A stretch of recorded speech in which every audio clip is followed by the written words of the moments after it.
Escaping the Fences, Angola's most audacious prison break attempts. Subscribe if you're brave enough to stare into the dark, like if the truth unsettles you, and comment if you think no wall is ever truly unbreakable. The Sirens at Dawn. The sirens began before sunrise, slicing to the fog that hugged the low fields like a shroud. Red and blue lights ricocheted off the razor wire, turning the outer fences of Angola Prison into a flickering cage of color. Guards ran in staggered lines, boots pounding wet gravel. Radios crackled with clipped commands, each word carrying a note of disbelief. Someone was missing, or worse, someone had tried to vanish. By the time the first head count came back wrong, the entire compound felt like it was holding its breath. Angola was not supposed to be a place people escaped. Sprawled across thousands of acres of farmland in rural Louisiana, the prison had been designed to swallow men whole. Concrete buildings sat like bunkers, separated by open land that offered nowhere to hide. Beyond the fences lay swamp, river, and miles of empty road. The message was simple. Even if you got out, you wouldn't get far. That morning, however, the impossible had cracked open.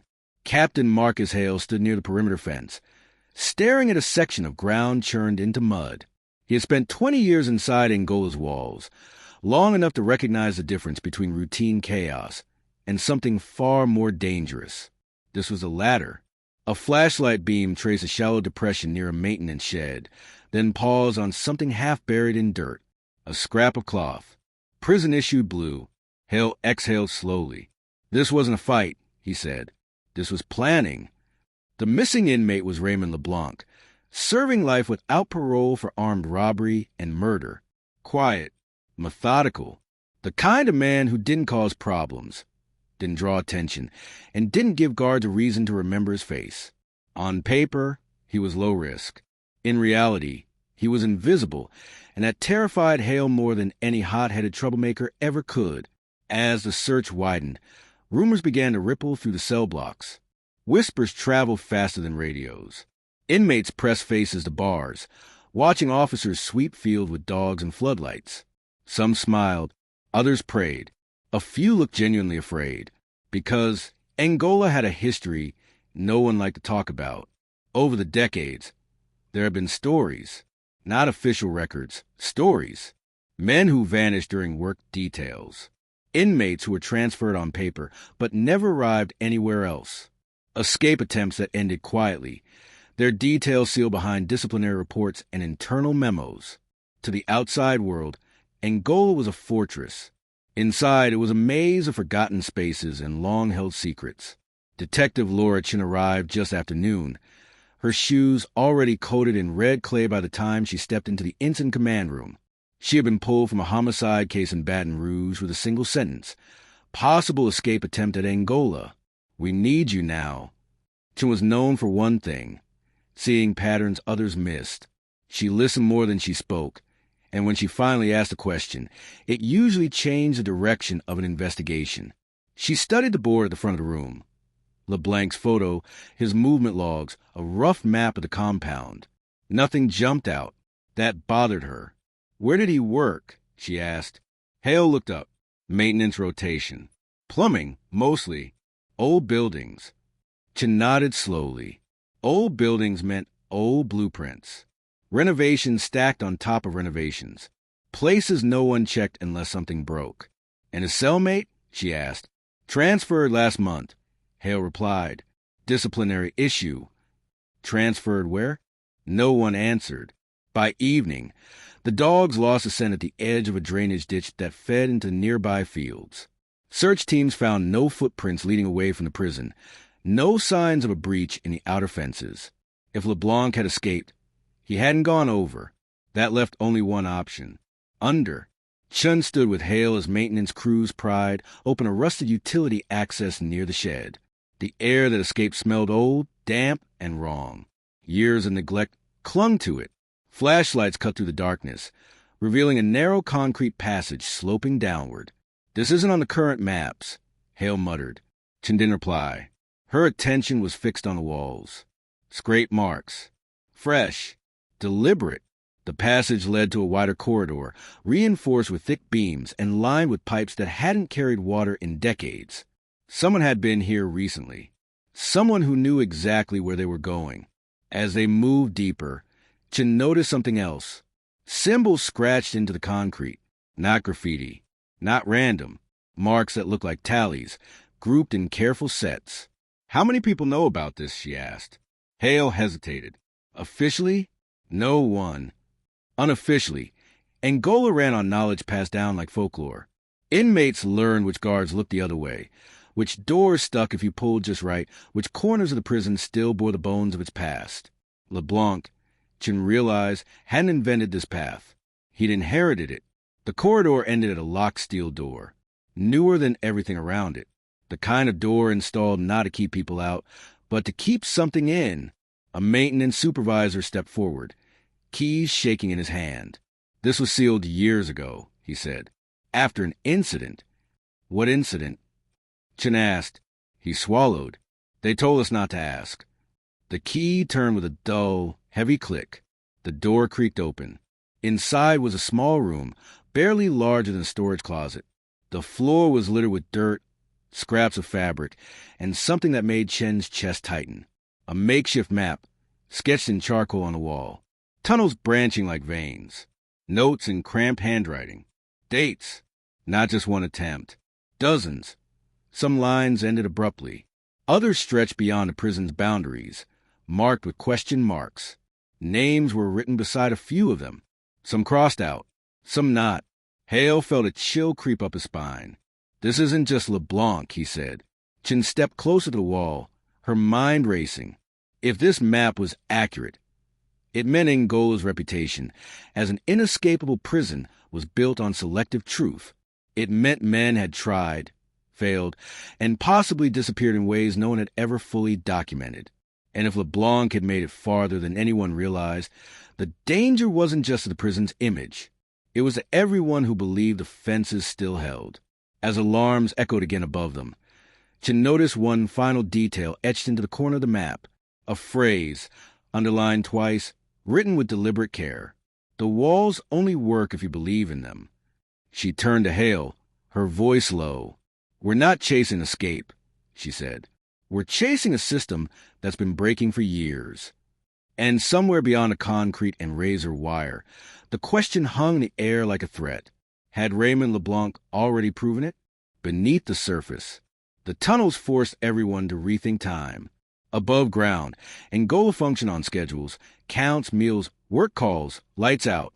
Below ground, time dissolved into moisture and darkness. Detective Laura Chen felt it immediately as she descended again. The concrete steps slicked beneath her boots, the air heavy with the smell of rust and earth.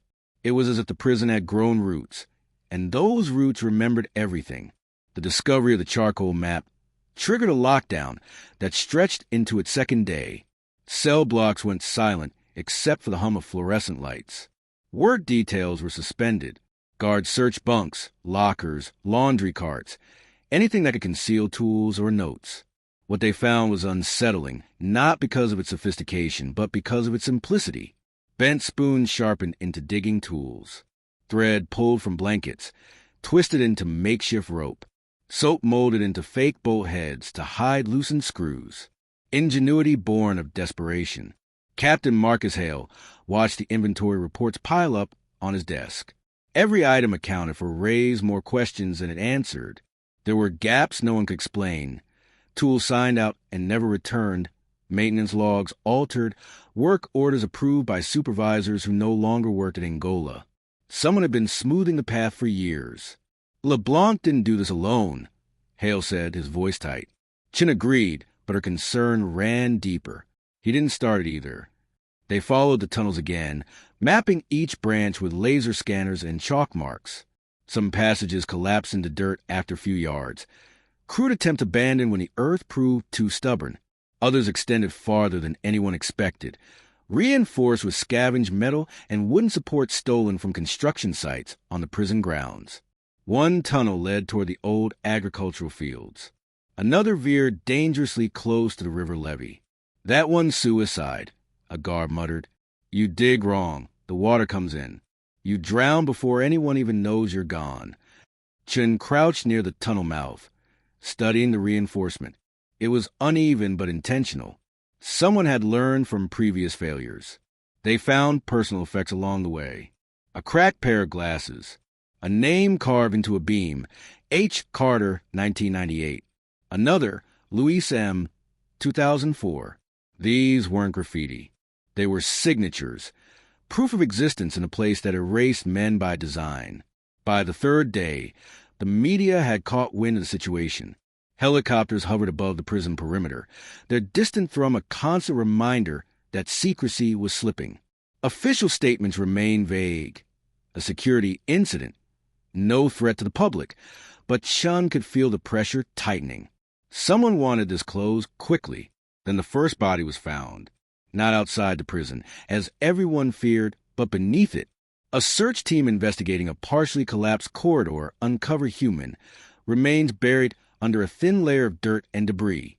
The bones were old, but the discovery hit the investigation like a blow to the chest. This wasn't an escape attempt gone wrong. This was evidence of silence. The remains were tagged and removed with careful hands. No name, no record. Just another man who had tried to outrun a life sentence and vanished into the ground instead. Hale stood back as the forensic team worked. "How many?" he asked quietly. Chen didn't answer. She was thinking about the map, about the tally marks etched into the wall, about how many names had never made it to any official list. The danger escalated that night. A fire alarm blared in cell block D just after midnight, sending guards rushing down the corridor. Smoke curled from a storage room, thick and acrid. It was contained quickly, but the damage was done. In the chaos, a section of the prison briefly lost camera coverage. When the feeds came back online, two things were missing. One was an inmate, Elias Booker, a lifer with a history of working maintenance. The other was the charcoal map. Chen felt a cold certainty settle in her gut. Booker hadn't just run. He'd taken knowledge with him. They retraced his movements, piecing together the hours before the alarm. Booker had been seen near the old boiler room, an area slated for renovation but rarely monitored. From there, a tunnel branched off toward the river, reinforced, deliberate, and recently widened. "He's following LeBlanc," Hale said. "Or finishing what LeBlanc started," Chen replied. Search teams expanded outward, coordinating with state police and river patrols. Boats scanned the waterline. Roadblocks popped up on highways leading away from the area. Still, there was no sign of either man. Inside Angola, fear took a new shape. Inmates whispered about Booker and LeBlanc like legends in the making. Guards began sleeping in their boots.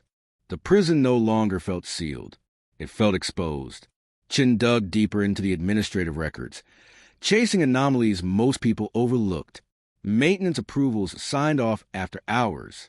Supply orders duplicated under different departments. One name kept resurfacing: Deputy Warden Thomas Rourke. Rourke had retired 5 years earlier, his departure marked by a quiet ceremony and a polite press release. Officially, he'd been respected. Unofficially, his tenure aligned perfectly with the earliest tunnel markers on the map. Chen requested his personnel file. Parts of it were missing. That was when she realized the danger wasn't limited to the tunnels. It ran through the institution itself. A late-night meeting was called in the warden's office. Voices were low, tense. Legal advisors warned of lawsuits. Public relations pushed for containment. Hale argued for transparency. His jaw clenched. "If we bury this," he said, "we're no better than the ground those men died in." Chen supported him, but she could see the calculation in the warden's eyes. Angola's reputation wasn't just about safety. It was about power.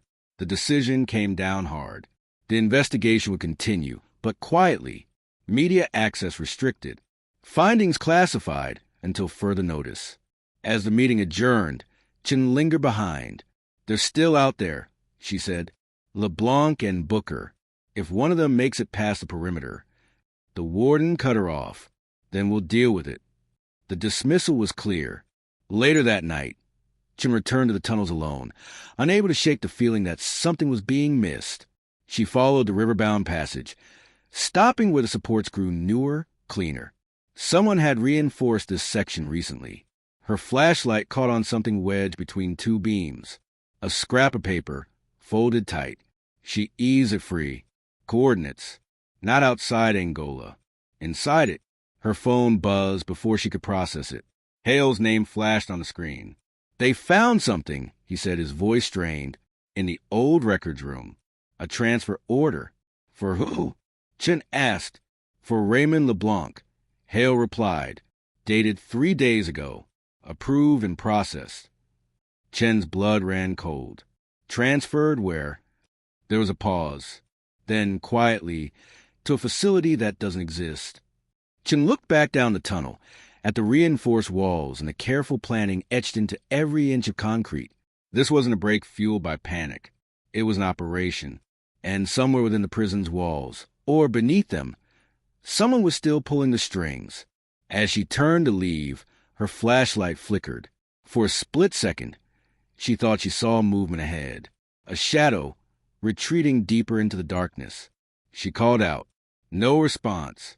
Only the sound of water dripping, steady and patient, like a clock counting down to something no one was ready to face. The walls that lied. The coordinates led back to the heart of Angola, to a place that didn't appear on any current map. Detective Laura Chen stood at the edge of the abandoned infirmary wing just before dawn. The sky bruised blue above the razor wire. The building had been closed for over a decade, condemned after a fire that officials said had compromised its structure. No one went there anymore. No one was supposed to, yet the coordinates pointed straight through its locked doors. Captain Marcus Hale joined her, his face drawn with exhaustion and something closer to regret. "If this is real," he said quietly, "it means we never lost control of the prison." Chen looked at him. "We gave it away." They forced the door open with a crowbar, the hinges screaming in protest. Inside, dust hung in the air like smoke. Old hospital beds sat overturned. Curtains yellowed and stiff. The floor bore faint tracks, recent ones, pressed into the dust. They followed them to a sealed elevator shaft at the far end of the corridor. This was decommissioned, Hale said. Chen shone her light down the shaft. The elevator car was gone. In its place, a ladder bolted into the wall, descending into darkness. Below the infirmary lay the true skeleton of Angola. Not forgotten tunnels, but an organized network, reinforced, mapped, and maintained. This wasn't desperation scratching at dirt. This was infrastructure. As they climbed down, Hale's radio crackled. A perimeter unit had spotted movement near the river hours earlier, but it hadn't matched LeBlanc or Booker. The figure had vanished into the tree line before they could approach. "Someone's running interference," Hale muttered. The ladder ended in a wide corridor lit by low industrial lamps. Fresh wiring, functional cameras, their lenses dark. Chen stopped cold. "These aren't abandoned," she said. "They're active." They moved carefully, following signs that felt too intentional to be accidental. Painted arrows, half scrubbed away. A maintenance cart parked neatly against the wall. Someone wanted this place navigable, not hidden. The corridor opened into a room that made Chen's breath catch. Desks, filing cabinets, a printer humming softly. This wasn't a tunnel. It was an office. On the walls hung maps of Angola, layered with transparent overlays marking tunnel routes, blind spots, guard rotations. A timeline ran along one wall, dates stretching back decades. Names were written beside them. Some crossed out, others circled. LeBlanc, Booker, Carter, Louis M., and one more written larger than the rest. Thomas Rourke, the retired deputy warden. Chen felt the weight of it settle in her chest. This wasn't about escaping Angola. It was about controlling it. Hale opened a cabinet, rifling through files. "Transfer orders," he said. "Fake facilities, shell paperwork. Men officially moved but never actually leaving. Ghost inmates," Chen whispered. They were interrupted by a sound behind them. Footsteps. Calm, unhurried. Rourke stepped into the light. He looked older than his photographs, his hair silvered, but his posture was steady, confident, as if he belonged exactly where he stood. "I wonder how long it would take," he said. Hale's hand went to his weapon. You're under arrest. Rourke smiled faintly. For what? Improving efficiency? Chen stared at him. You buried men under this prison. I saved the institution, Rourke replied. Escapes happen. Attempts happen. What can't happen is panic. Scrutiny. The illusion of control breaking. You turn failures into disappearances, Chen said. Rourke shrugged. I turned chaos into silence. He gestured to the maps. Every prison has pressure points. You relieve them, or the whole thing cracks. Those men volunteered more than you think. Some wanted the attempt. Some wanted leverage. A few wanted a clean slate inside the walls. LeBlanc, Hale asked. Rourke's expression tightened. He wanted out. And Booker? Chen pressed. A believer, Rourke said, in the idea that the walls were negotiable. Rourke explained it plainly, as if discussing policy. The tunnels had begun as contingency routes, ways to move inmates quietly during riots or emergencies. Over time, they became something else. A release valve. Men who planned escapes were allowed to try, guided into routes that ended in containment, officially transferred, unofficially erased. The prison stayed perfect on paper. And when someone actually makes it? Chen asked. Rourke met her gaze. They don't. A distant alarm cut through the air. Not the blaring chaos of earlier days, but a single, steady tone. Hale's radio crackled. Captain, we got movement at the river again. 2 individuals. 1 injured. Chen's heart hammered. LeBlanc and Booker. Rourke's smile faded. That wasn't supposed to happen. They left him cuffed in the underground office as teams mobilized above. By the time Chen and Hale reached the riverbank, dawn had broken fully, washing the world in pale blue light. They found Booker first. Alive, but barely. He had collapsed near the water's edge, blood soaking his prison blues. He laughed weakly when he saw them. LeBlanc? Chen asked. Booker shook his head. He didn't run, he whispered. He wanted proof. Proof of what? Hale asked. Booker coughed, eyes glassy. That the walls lied. They found LeBlanc an hour later, downstream, wedged against driftwood. He was dead, but his hand clutched a waterproof bag. Inside were documents, photos, copies of the maps, evidence. Rourke's system unraveled quickly after that. The underground office became a crime scene. Records were subpoenaed. The media descended in waves, the story exploding across headlines. Former officials denied knowledge. Some claimed ignorance. Others vanished into retirement and legal silence. Angola's image cracked. Rourke was charged quietly, the full scope of his actions buried under sealed hearings and redacted filings. Official statements called it isolated misconduct. No mention was made of how long it lasted or how many men were lost. Booker survived barely. He testified once, then disappeared into protective custody, his fate undisclosed. Chen returned to the infirmary wing one last time before leaving Angola. The elevator shaft was sealed again, the tunnels reinforced and monitored. On the surface, control was restored, but something lingered. As she walked away, Chen glanced back at the fences, at the concrete and wire glowing in the evening light. Angola stood as it always had, imposing, intact, unbroken. Yet she knew better now. Somewhere beneath it all lay a network built on desperation and silence. Names scratched into concrete. Plans that never made the news. Escapes that weren't meant to succeed, and one that almost did. They said the prison was secure again, that the system worked. But 3 months later, a clerk in the Department of Corrections flagged an anomaly. A routine audit revealed a transfer order approved just days earlier. An inmate marked as moved. No receiving facility listed. No destination. Only a name, typed cleanly at the top of the page. And for the first time since Angola's secrets came to light, no one could say for certain where that man really was. If you think this story was intense, you're not ready for the next one.